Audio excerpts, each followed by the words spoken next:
If you trace the history of Nike far enough, you will eventually arrive at the brand's most significant invention, Air technology. Air has been an integral part of Nike's image for decades and continues to be innovated upon. To the curious sneaker enthusiast, it raises the question, when was Air technology invented, and what was the first shoe to feature Air tech? Since its release in 1979, the Nike Tailwind has been overlooked and underappreciated as a silhouette, especially when being compared to other Nike shoes from the 90s and 80s. In this video, we'll be taking a deeper dive into the history of the Nike Tailwind series. But hey, if this is your first time on this channel, my name is Brian. My brother Nacho and I make videos on sneaker history and all things related to sneaker culture. So if you're into that kind of stuff, please consider subscribing. Every sneakerhead and their mom knows that Tinker Hatfield was the genius designer behind the visible air unit on the Nike Air Max 1. But what you may not know is that Tinker Hatfield didn't actually invent air cushioning technology itself. Air technology was actually invented by an aerospace engineer by the name of Marion Rudy, also known as Frank Rudy. You see, in the late 70s, Nike's headquarters in Oregon was basically a giant incubator for all things groundbreaking in footwear technology. Nike famously employed a wide range of experts including designers, pro athletes, scientists, and NASA aerospace engineers. It was in this unique environment that Air technology was born. Nike Air Tech debuted in a shoe that was featured in the 1978 Honolulu Marathon, the Nike Air Tailwind. Like all Nike sneakers at the time, the Tailwind was designed as a performance shoe. It was incredibly lightweight, constructed from suede and nylon mesh. The Air unit wasn't created for the sole purpose of reducing impact. Air, as you know, is naturally weightless. So that was a big reason why Nike decided to use it for the Tailwind. To market the shoe before the marathon, Nike released the shoe through 6 different retailers in Honolulu, and they actually sold out. A mass release of the Nike Tailwind soon followed in 1979. Nike used the air-linked properties as a selling point for the marketing. Unequaled cushioning and state-of-the-art testing, read the copy of one ad. Another ad stated, runners who have tested the Tailwind are reluctant to return to even crude prototypes.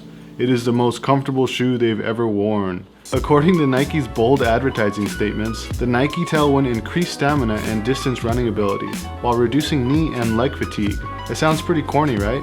But the shoe actually sold out. It was sold to the public as an innovative performance shoe and the most high-tech advanced running shoe on the market. And Nike wasn't lying. Thanks to the Air technology, it was truly groundbreaking. To Nike, the Tailwind was more than just a running shoe. It was physical proof that Nike's forward thinking wasn't just all theory. To them, Air tech was a major invention, not unlike the invention of electricity or the invention of aviation. Nike was thinking big. The shoe was portrayed as the next generation of footwear. What do you think? Do you think that the invention of air technology is that big a deal? I wonder what modern day footwear would look like without air tech. Leave a comment below. The Air Tailwind was the shoe of choice for long distance pro and amateur runners when it first came out. The release of the Tailwind caused a lot of anxiety in the running shoe market, and brands were rushing to develop and implement their own kind of technology. Here's an odd fact about the Nike Tailwind. It took more than a decade for Nike to update the silhouette. The Nike Tailwind's Air Tech became the foundation for groundbreaking sneakers like the Air Force 1 and the Air Max 1. But it wouldn't be until 1992 that the shoe would get its well-deserved follow-up, the Air Tailwind 92.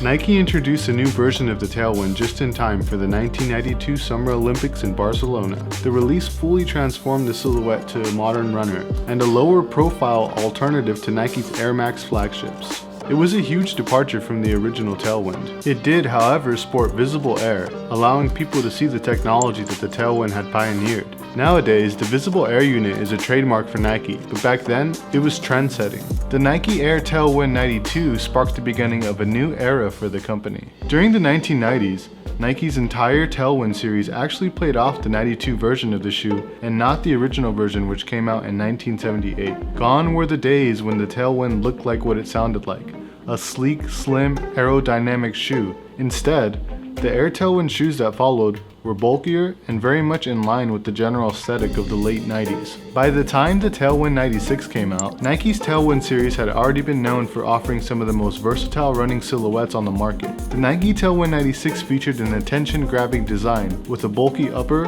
and a large visible air bubble. It came to be one of the brand's most under-the-radar favorites from the late 90s, though it wasn't quite on the level of, say, the Air Max 97 or the Air Max 95.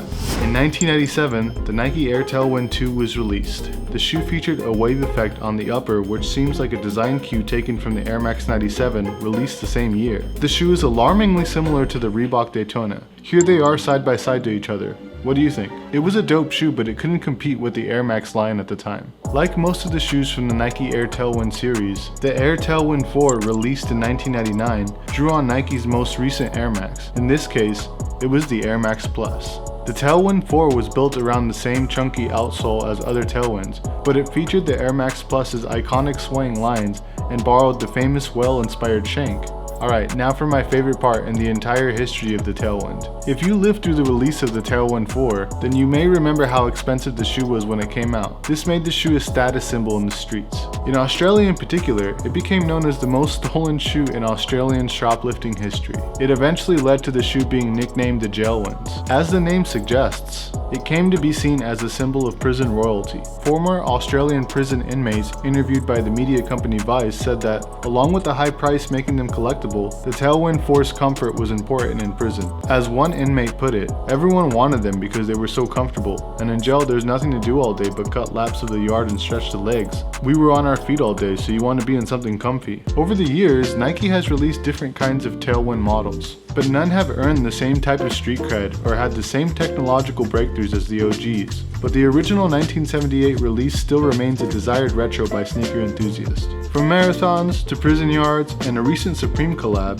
the Tailwind has come a long way. There's no doubting that the Tailwind deserves a place in sneaker history, even though the silhouette is often overlooked, which is a shame because it's a dope shoe. But let me know what you guys think. Have you ever owned a pair of Nike Tailwinds? Thank you guys so much for watching. Please consider subscribing if you haven't subscribed already, and more importantly, share this video if you enjoyed it. We'll catch you guys on the next one. Have a great day.